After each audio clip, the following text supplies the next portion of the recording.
কক্সবাজারের টেকনাফ কয়কংয়ের খাটাকালী এলাকায় শাহ সুফি আব্দুল কাদের ফকিরের মাজার ঘিরে জমি দখল, রোহিঙ্গা দিয়ে ঘর নির্মাণ এবং নানা অবৈধ ব্যবসার অভিযোগ উঠেছে সৈয়দ আমিন, নুরুল আমিন, রশিদ আমিন ও মোহাম্মদ আমিনের বিরুদ্ধে।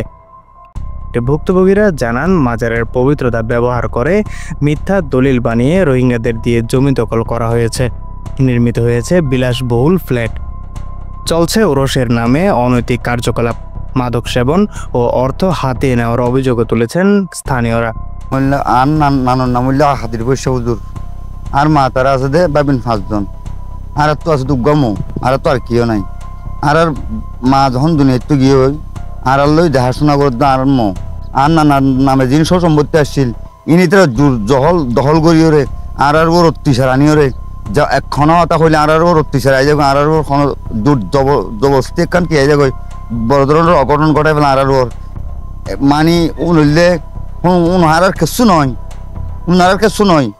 আন নানার গরম মধ্যে থাকি ওই তারা কি করে তারা বিড়াম্মা থাকি দুর্বল করে হাই ওরে আর এর ভবিষ্যৎ ওদের রোহিঙ্গাকল আনি ওর সন্ত্রাস সবসময় বইরা সবসময় রোহিঙ্গাকল গিয়ে আছে। ইয়ার পরে যে রোহিঙ্গা দিয়ে আর ক্যাম্প লো যে ক্যাম্প বদলে যে আর 2-3 বার হাই যাব বুঝতে চাই। ইয়ার পরে যে আর মোর ফুয়া কজিবা আনোয়ার আছে, আনোয়ার যায় আর রক্ষা করছে আর উদ্ধার করছে এদিকে পাওয়ান আছে এডে। আর আব্বুর নাম আব্দুল কাদের, আর সম্পত্তি আর আছে বাইবিন 5 জন, আবেদ দলাল পরতন, দ্বিতীয় সুবিয়া খাতুন, এর রাইসা সকিন আর নাম জোহরা আর আছে 5 জন মোট। ইতারা হন আর নিজের চাঁচাতে ভাই দান সব চাঁচাতে ভাই আর বাবার হালতে ভাই পয়, কিন্তু দূর এখন আর আবার পয় না কিছু না। আই এবার লাশ ইতার বাপ্পাস সিরিক ঘরের বা রাত ঘরের মাজার বাইন্দে এর আর ন যাইতে যায় এনে যাইলে পারিলে হিসাবে। আর বাবিন 5 জন এখন মারা গিয়ে আর বাবিন যাইতে না আর দরকার না আয়েছে আর না থাকিলে হাতু আর ছোট না জোড়া হাতে তারপর আর বাইরে না ধরা লাগে সুবিয়া হাতুন মারা গিয়ে ও ইতারা আর বাপর কোনো কুয়াইলে না চাই না অনেক কিছু নয় নাই তারা হাত দিয়ে জুলুম করে হারবা।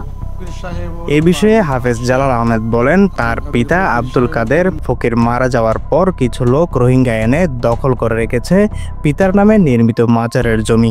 জনাব মরহুম আব্দুল কাদের ফকির সাহেব এরা হলো 4 ভাই, আব্দুল শুকুর, আব্দুল কাদের, আব্দুল সমী, আব্দুল সালাম।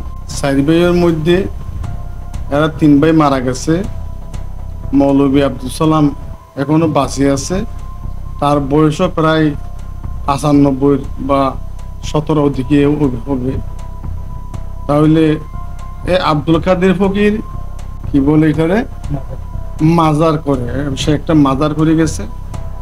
সার মাজারের পাশে অন্য মানুষের বাড়িঘর আছে, অন্য মানুষের বাড়িঘর অন্য মানুষ হলে হোসেন আলী নামে একজন ব্যক্তি, তার কোনো ভাই রাত কেউ নাই।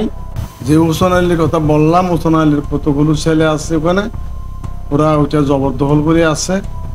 ওই মাজারের অধীনে মাজারের নামে বিভিন্ন জায়গায় সম্পত্তি কিছু আছে, ওই সম্পত্তিও হোসেন আলীর ছেলেরা বুক করতেছে।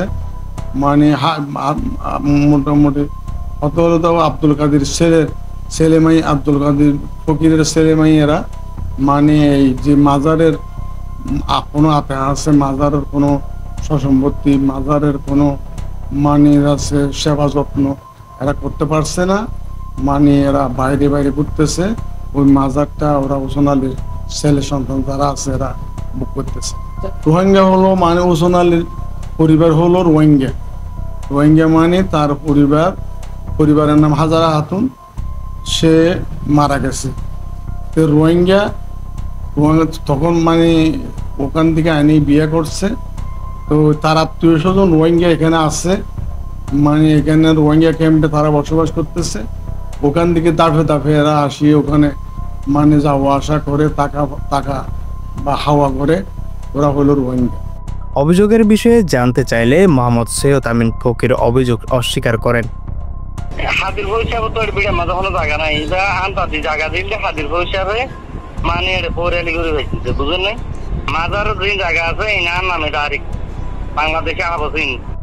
এই বিষয়ে প্রশাসনের দৃষ্টি আকর্ষণ করে দখলদারদের বিরুদ্ধে আইনানুগ ব্যবস্থা নেওয়ার আহ্বান জানিয়েছেন ভুক্তভোগীরা। News desk, CCN।